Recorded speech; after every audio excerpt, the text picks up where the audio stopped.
નમસ્કાર મિત્રો આપની સાથે હું છું પિનલગીરી ગોસ્વામી। ડેલી ન્યૂઝ ચેનલના ડિજિટલ પ્લેટફોર્મમાં તમારું સ્વાગત છે।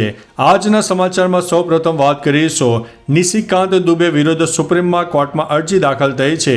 ભારતીય જનતા પાર્ટીના લોકસભા સાંસદ ડોક્ટર નિશિકાંત દુબે દ્વારા સુપ્રીમ કોર્ટ અંગે કરવામાં આવેલી ટિપ્પણીનો મુદ્દો ગરમાયો છે। ભૂતપૂર્વ આઈપીએસ અધિકારી અને આઝાદ અધિકારી સેનાના રાષ્ટ્રીય અધ્યક્ષ અવિભાર ઠાકુરે આ મામલે અરજી દાખલ કરી છે। તેમણે કહ્યું છે કે ડોક્ટર નિશિકાંત દુબેએ પણ ઇન્ટરવ્યૂ દરમિયાન ઘણી બધી વાતો કહી હતી। તેમની ઘણી ટિપ્પણીઓ સ્પષ્ટપણે તિરસ્કારપૂર્ણ જોવા મળી હતી।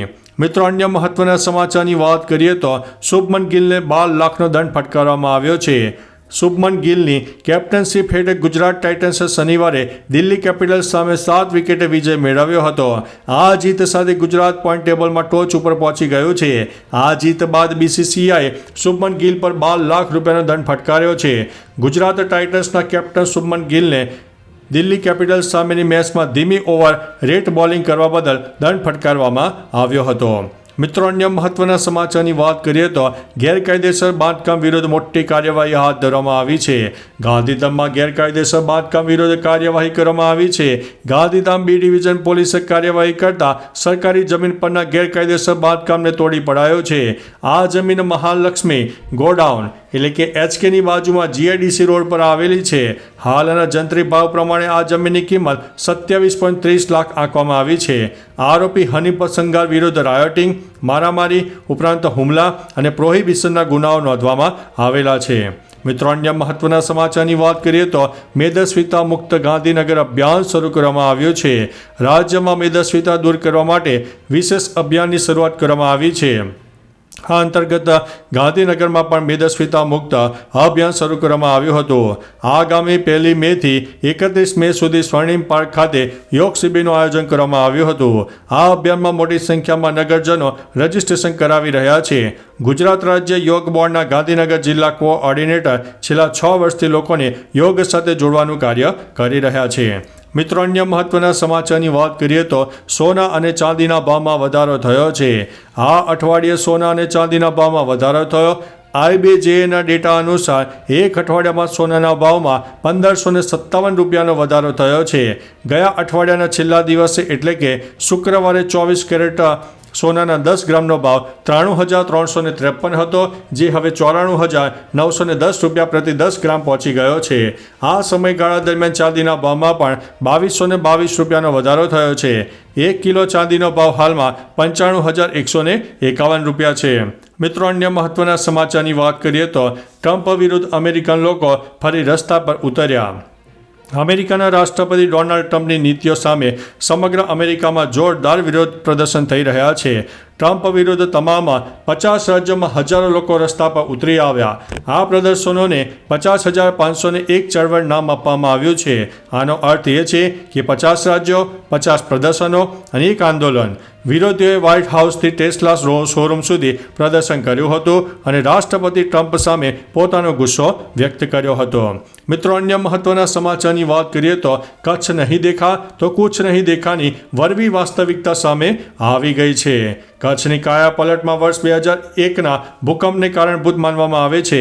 છેલ્લા 2.5 દાયકામાં ગામની ગલીઓથી લઈને શહેરની શેરીઓમાં ધબકાર આવી ગયા છે। કેન્દ્ર સરકારની ઉદાર નીતિનો લાભ લેવા નાના મોટા સેંકડો ઉદ્યોગો સ્થપાઈ ચૂક્યા છે। ભુજ શહેરથી 100 કિલોમીટર ઉત્તરે આવેલા સરહદી ખાવડા પાસે અંદાજિત 16 થી 17 પરિવારોનો વસવાટ ધરાવતી 50 વર્ષ જૂની આ વસાહતમાં 150 જેટલા લોકો રહે છે। મિત્રો, અન્ય મહત્વના સમાચારની વાત કરીએ તો રાજકોટ અમદાવાદમાં પારો 41 ડિગ્રીને પાર જશે। રાજ્યમાં છેલ્લા 2 દિવસથી પવનની ગતિ તેજ થતાં ગરમીમાં આંશિક રાહત મળી છે। જોકે અમદાવાદ, રાજકોટ સહિત શહેરના 6 જગ્યાએ તાપમાનનો પારો 41ને પાર રહેવાની સંભાવના છે। કચ્છ, સૌરાષ્ટ્ર અને દક્ષિણ ગુજરાતના વિસ્તારમાં પવનને કારણે ધૂળની ડમરીઓ ઉડી શકે તેવી પણ શક્યતા છે। તો બીજી બાજુ તંત્ર દ્વારા લોકોને સાવચેતી રાખવા માટે સૂચના પણ આપી દેવામાં આવી છે। મિત્રો, અન્ય મહત્વના સમાચારની વાત કરીએ તો ભાજપના શાસનમાં કામ ધીમા થતા હોવાની ભાજપી MLAની ફરિયાદ સામે આવી છે।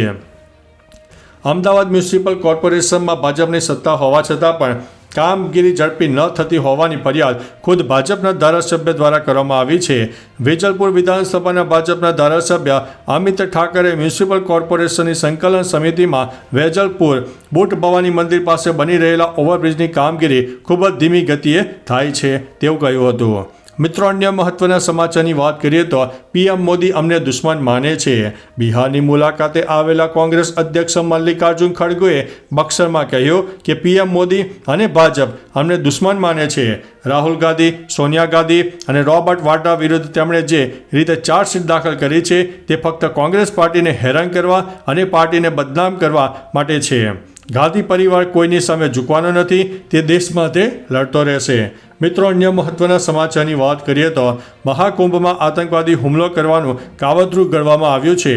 પ્રયાગરાજ મહાકુંભ દરમિયાન આતંકવાદી હુમલો કરવા માટે એક મોટું કાવતરું કરવામાં આવ્યું હતું. આ ષડયંત્ર પાછળ હેપ્પી પાસિયાનો પણ હાથ હતો.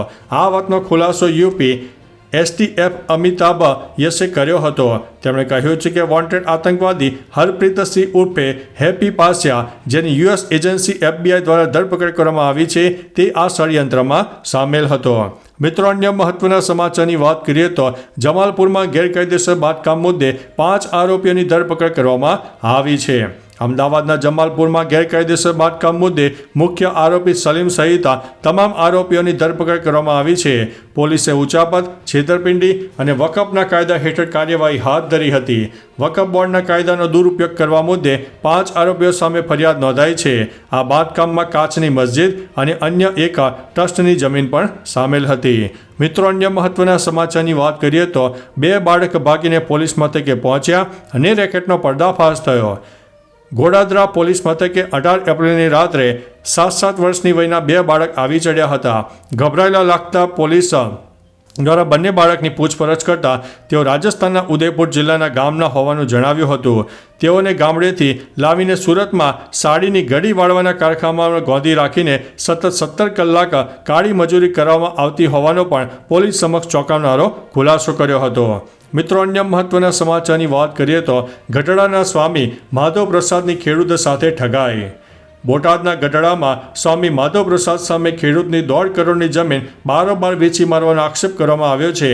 સ્વામીએ ખેડૂતને 1.5 લાખ રૂપિયા વ્યાજે આપીને કોરા કાગળમાં સહી કરાવીને જમીન પડાવી લીધાનો જસદણ દળવા ગામના ખેડૂત પરિવારે આક્ષેપ કર્યો છે. સ્વામીએ ખેડૂતની જમીન પરત નહીં કરીને બીજા વ્યક્તિને બારોબાર જમીન વેચી મારવાનો આરોપ લગાવ્યો છે. તો ચાલો મિત્રો, ફરીથી દેશ અને દુનિયાના સુપરફાસ્ટ સમાચાર લઈને મળતા રહીશો. ત્યાં સુધી અમને રજા આપશો. નમસ્તે.